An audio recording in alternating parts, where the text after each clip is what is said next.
A car can be dangerous, but that same car can save someone's life. To most people, for a car to be special, it needs to be rare, or very expensive, or be the fastest, the biggest, crazy looking, smallest, or unique engineering. But there is something else that makes a car special to someone, and that is the memories and the experiences someone had with a certain car. And so when Alan bought his Toyota Tundra, also known as the Tundra, he took very good care of it and loved it. And so when in November 9th, 2018, a very large fire broke out in Northern California, 240 square miles went up in flames, destroying 19,000 buildings. Alan worked as a nurse in Feather River Hospital, and when the fire spread to the hospital, everyone evacuated, but Alan was one of those who was the last to leave and went to his Tundra. He told those around him to get in the truck in order to drive them to safety. After Alan dropped off the ones who was with him to the nearby firefighter trucks, he himself still didn't evacuate. He continued his duty as a nurse and went back to the hospital.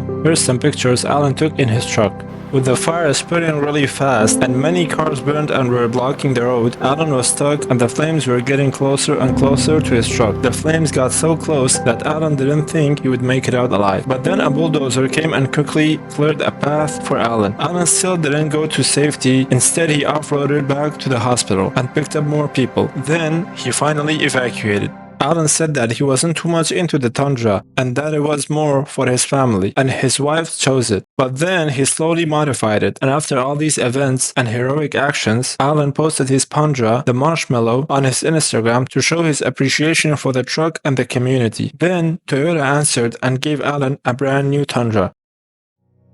Alan took risks to save lives, but sometimes taking risks can end someone's life. And so, on February 27, 2019, a 68-year-old driver went out in his Audi RS6. With the high horsepower, the RS6 can reach speeds up to 300 kilometers, and the driver didn't hold back. The driver was going speeds between 200 kilometers to 300 kilometers on the German Autobahn, which has no speed limit, and because of this, high speeds are normal. While the driver is going very fast, a truck driver changes into the RS6 lane without looking and without using his turn signals. The RX6 tries to brake and avoid the collision, but he can't do neither in time. He hits the truck, flies into the air, and finally hits a pole that's between the road, leaving the car nearly unrecognizable. The driver died upon impact. Police and firefighters took 6 hours to get the car off from the pole, and when the crash was published to social media, it went very viral and people put the song Kerosene on it when they made videos on it. And so when people heard the song, they remember the crash with it. To this day, the RS6 crash is still considered to be one of the worst crashes of all time. And it is true that high speeds are very dangerous, but the driver knew that the road didn't have any speed limits, and also it was legal. He didn't do anything illegal. It is a shame that people die because of someone else's carelessness.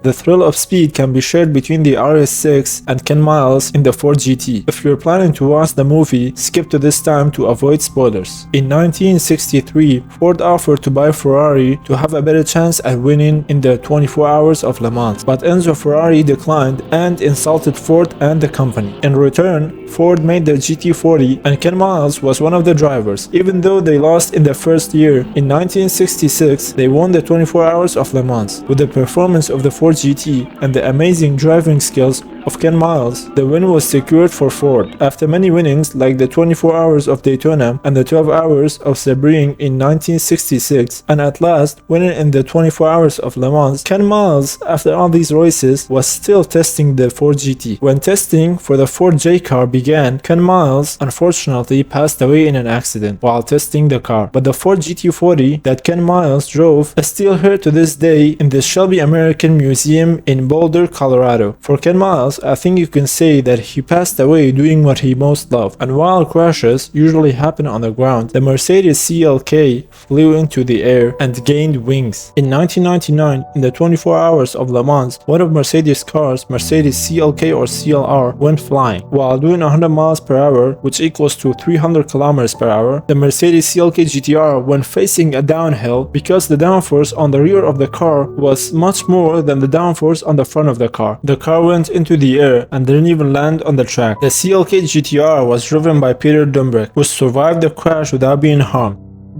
The last story in this video is about the famous character in Top Gear, Jeremy Clarkson, which he himself tells it the best. You see, back in 1994, I was living in London. I got a call one evening from my mum to say that my dad was desperately ill in a hospital in Sheffield and I needed to get there as quickly as possible. And I'd just taken a chicken out of the oven and I thought, well, I'll take that for my mum because she won't have eaten. Ran outside and I had a 9 to 8 on test that week. And when I arrived in Sheffield, the chicken was still warm and my dad was still alive. In fact, he died half an hour later. And the truth is, if I hadn't have been driving a car which could sit quite happily at 170 miles an hour, I wouldn't have had the opportunity to say goodbye to my dad.